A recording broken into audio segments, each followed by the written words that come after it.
Buat para penggemar basket udah pasti tahu salah satu living legend di dunia basket, Michael Jeffrey Jordan. Biasa dikenal dengan Michael Jordan. 6 kali NBA Champions, 6 kali NBA Finals MVP, 5 kali NBA MVP, dan masih banyak rekor-rekor yang udah diciptain. Buat Michael Jordan, nyiptain rekor baru tuh kayak gampang banget gitu. Udah kayak ngebalikin telapak tangan. Sebagai atlet, dia terbilang sukses banget, tapi nggak cuma sebagai atlet, sebagai bisnismen, dia juga termasuk sukses. Bayangin aja, di tahun 2022, dia dapat pemasukan 256 juta US dollar dari Nike atas penjualan brand yang pakai nama Michael Jordan, yaitu Nike Air Jordan. Nah, di video ini kita bakal bedah strategi marketing apa yang ngebuat Air Jordan dari tahun 1984 sampai sekarang jadi sepatu yang masih banyak peminatnya. Pokoknya tonton sampai habis, biar apa?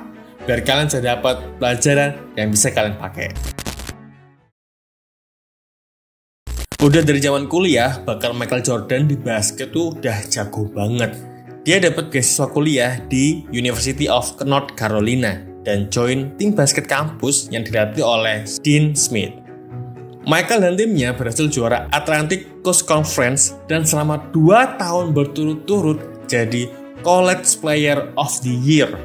Performance yang bagus ini akhirnya Michael dilirik oleh beberapa tim basket, terutama Chicago Bulls. Nggak cuma dilirik sama tim basket, Michael Jordan juga dilirik oleh Sonny Vaccaro, karyawan Nike yang punya ide yang sekarang udah jadi brand terkenal, yaitu Air Jordan. Sonny Vaccaro ini kerjanya sebagai konsultan promosi Nike. Dia membayar pelatih bola basket universitas biar sepatu Nike bisa dipakai oleh para pemainnya. Waktu dia lihat Michael Jordan nyetak poin kemenangan North Carolina di final, kira visionernya udah ngeliat seorang legenda basket sedang dibuat. Akhirnya Sonny Vaccaro ngebawa ide itu ke Nike buat nyiptain line up khusus buat Michael Jordan.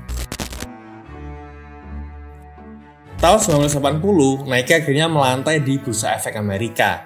Nike mengalami kerugian di tahun 1984 dan ngebuat harga saham mereka jatuh ke harga yang paling rendah. Pada tahun 80-an, Converse jadi sepatu favorit pemain basket papan atas di NBA. Nike itu dikenal cuma sebagai brand sepatu olahraga aja. Mau nggak mau, Nike harus punya gebrakan baru buat nyelamatin perusahaan dari kerugian. Salah satunya adalah mengontrak Michael Jordan yang masih berumur 21 tahun yang belum debut sama sekali di NBA. Sebenarnya, para eksekutif di Nike itu masih ragu buat ngontrak Michael Jordan sebagai brand ambassador. Michael Jordan pun juga kurang suka sama Nike, soalnya dari lubuk hati yang paling dalam, Michael Jordan itu Adidas banget. Waktu main di tingkat universitas, Michael Jordan udah sering banget pakai sepatu Adidas. Nggak cuma Nike, ternyata Converse sama Adidas sebenarnya udah nawarin kesepakatan yang harganya jauh lebih besar dari Nike. Karena Michael kurang suka Nike, akhirnya ibu dari Michael Jordan, yaitu Dolores Jordan, ngajuin syarat yang lumayan berat ke Nike. Akhirnya Nike setuju dan menawarkan kontrak sebesar 2,5 juta US dollar selama 5 tahun dengan royalti 25% untuk setiap penjualan sepatu. Itu tawaran yang luar biasa mencengangkan buat pemain basket manapun, padahal Michael Jordan belum pernah debut sama sekali di NBA. Karena Nike juga masih ragu sama potensi pemasaran, Nike memberi tantangan buat Michael Jordan di musim 1984 sampai 1985 atau musim debut pertamanya.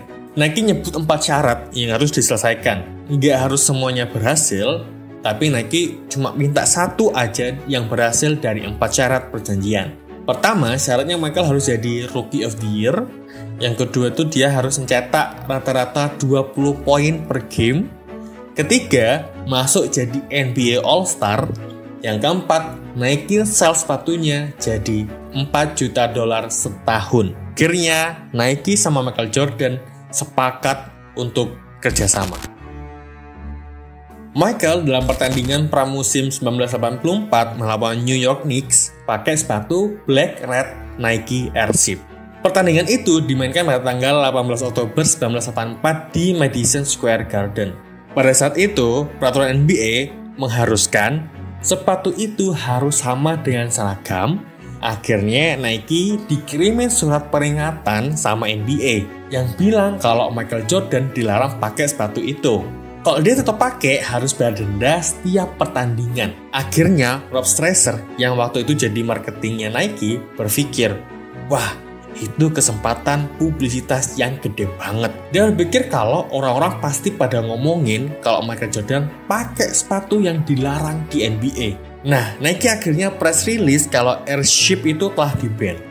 Akhirnya dia ngeluarin Nike Air Jordan 1 yang warnanya sama kayak Airship. Nike juga buatin video iklan rilis Air Jordan terus ditambahi blok warna hitam, yang artinya itu sepatu yang di-ban atau itu sepatu yang terlarang.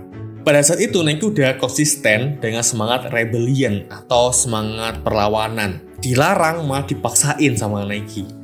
Rob Stresser siap buat bayarin dendanya. Akhirnya makin tambah rame karena Michael Jordan pakai sepatunya di setiap game. Nggak cuma di lapangan, Nike menggaungkan cerita sepatu terlarang ini ke media-media. Waktu itu, Michael Jordan cerita di acara Late Show with David Letterman. Itu salah satu acara talk show terkenal banget di Amerika. Michael Jordan cerita kenapa kok sepatu ini terlarang. Akhirnya cerita tentang sepatu terlarang ini makin besar. Karena saking suksesnya brand Air Jordan ini, Nike Air Jordan udah sampai seri ke-37. Ada beberapa hal yang bisa kita tarik saripati ilmu dari marketing Nike ini. Pertama, Nike itu berani melawan arus. Mereka lebih milih jalur viral yang sedikit kontroversial. Nike lebih sering kolaborasi sama atlet atau public figure yang punya karakter kuat, meskipun kontroversial. Kenapa? Karena dengan public figure yang karakternya kuat, pasti gampang banget buat dinotis orang lain. Dan public figure ini pasti ada dua sisi. Ada yang suka banget, ada juga yang benci banget. Nah, Nike nyasar orang yang suka banget ini, yang nantinya bakal dia convert jadi penjualan. Selain itu, public figure yang punya karakter kuat, punya publisitas yang jauh lebih tinggi daripada yang main aman aja. Selain berani melawan arus, Nike cerdik menggunakan cerita di setiap produknya. Saking legendanya cerita Nike Air Jordan 1, sampai sekarang Air Jordan 1 itu masih diincar. Pinternya marketing Nike adalah pakai cerita ini ke setiap produk baru mereka, jadi biar relevan terus. Contohnya di tahun 2025, Air Jordan bakal ngeluarin produk yang nickname-nya itu adalah Flu Game. Jadi cerita yang ditempelin adalah sepatu itu dipakai Michael Jordan waktu di NBA Final Playoff. Yang katanya Michael Jordan sakit, tapi Jordan tetap menang. Jadi nggak cuma nempelin cerita aja, tapi ada kematchingan Michael Jordan as atlet yang luar biasa. Dan Nike yang bisa ngolah cerita itu. Kalau Michael Jordan mainnya jelek, ya nggak bakal sebesar ini efeknya. Kalau Nike nggak bisa marketing dengan baik, ya produknya nggak bakal berkembang. Jadi harus match antara brand sama public figure-nya. Ketiga, yang ngebuat Air Jordan masih relevan sampai sekarang adalah brand collaboration. Jadi ada Air Jordan yang edisi Travis, ada yang edisi collab sama Off-White. Nah, Nike Air Jordan 1 kan harganya sekitar 2 juta rupiah. Edisi collab sama Off-White itu harganya 60 juta rupiah. Sepatu basket harganya 60 juta. Gokil. Nah, 3 poin itu yang buat brand Jordan masih relevan sampai sekarang. Tim marketingnya brilliant banget. Itulah kenapa sepatu yang keluar tahun 1985 masih dicari. Masih relevan padahal atletnya udah nggak main sekarang. Ini ngebuktiin ya, marketing yang sangat-sangat baik bisa ngerubah perusahaan yang stagnan bisa jauh lebih bertumbuh. Bayangin aja, tahun 1980-an Converse jadi merek sepatu basket yang paling sering dipakai pemain NBA. Bahkan Michael Jordan nggak mau pakai Nike karena itu brand sepatu olahraga yang lebih kecil ketimbang Converse. Tapi setelah melakukan marketing yang baik, Converse akhirnya dibeli Nike di tahun 2003. Coba buat samaras saja, jadi ada 3 poin yang bisa kita ambil. Pertama, sebagai brand harus ada personality-nya. Nike ngambil jalan yang agak sedikit kontroversial tapi punya karakter yang kuat. Makanya dia bekerja sama dengan public figure yang punya karakter yang kuat banget gitu. Kedua, bercerita. Tipe marketing ini udah banyak banget yang pakai dan sukses besar. Contohnya kalau di Indonesia itu Humans. Setiap produknya pasti ada cerita di baliknya. Kenapa? Karena cerita itu punya value. Itulah kenapa storytelling itu penting banget di marketing. Ketiga, brand collaboration. Biar brand kita tetap relevan, harus collab sama desainer, public figure, atau siapapun yang punya visi yang sama dengan brand kita.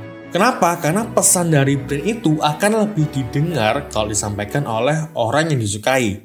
Contohnya, kalau waktu di acara Let's Show with David Letterman itu yang cerita tim marketing Nike, ya nggak bakal didengar sama audiens. Tapi kalau yang cerita itu adalah salah satu pemain basket tersukses di dunia, pasti dijadiin cerita legenda. Oke, segini aja episode kali ini. Semoga teman-teman suka dengan videonya. Kalau emang suka, jangan lupa like sama komen ya teman-teman. Oke, sekian dari Dalam Bisnis.